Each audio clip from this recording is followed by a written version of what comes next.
Our character matters. Kung ikaw ang papipiliin, ano ang mas gusto mo? Ang taong magaling o ang taong mapagkakatiwalaan? Sabi nga nila kahit gaano katalentado o kaganda ang isang tao, pero kung hindi mapagkakatiwalaan, parang hindi pa rin siya masarap kasama, hindi pa rin siya kahanga-hanga, mahirap pa rin siyang mahalin. Bakit? Because character matters. Wala namang perpektong tao. Lahat tayo ay may kahinaan at may kailangang i-improve sa ating mga sarili. Nagkakamali tayo at kung minsan ay sumasablay. But at the end of the day, we have a choice. May choice ka na, magpapakatamad ba ako o magpapakasipag?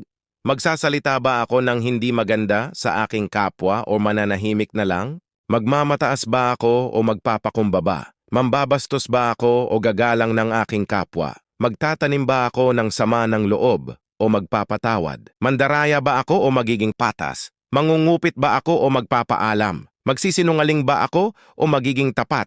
Maninisi ba ako o aakuin ang responsibilidad ko? Magiging sakim ba ako o magiging mapagbigay? My point here is that we always have a choice. Huwag nating sabihin o kumbinsihin ang ating mga sarili na, wala akong choice, napilitan lang ako. Kung ikaw ang nasa katayuan ko, maiintindihan mo rin ako. I may not be going through what you're going through right now, but we all have a choice to do what is right or wrong. We all have a choice to do what is good or bad. We all have a choice to do what is convenient or characteristic. We can choose our character. Sasabihin ko sa iyo, hindi aksidente na nabasa mo itong content na ito. May mensaheng pinadadala sa iyo ang Diyos through this content. Kaya pag-isipan mo muna ng mabuti. Baka lang pagsisihan mo ito later. So bago ka patuluyang mag-decide at umuo, may masasaktan ba sa desisyon mong ito? Makikinabang ka nga, pero na-compromise mo na ba ang values mo? Ano kaya ang mangyayari kung malaman ng iba itong gagawin mo?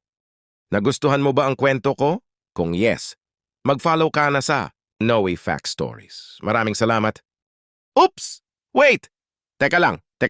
Saglit lang to. Huwag ka muna mag-scroll down.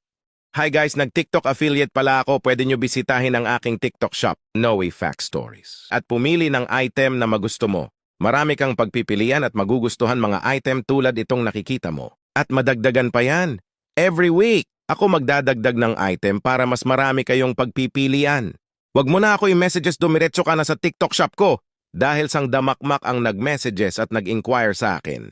So hindi ko kayang sagutin lahat ng tanong nyo, pasensya na. Kung nasubukan mo, para ka lang umu-order ng parcel like Shopee and Lazada, so hindi na bago sa'yo bumili online. Anong hinihintay mo? I-add to cart mo na yan, nasa comment section yung link. Again, nasa comment section yung link! Or mas mabuti dumiretso ka na sa TikTok official account ko. Maraming salamat!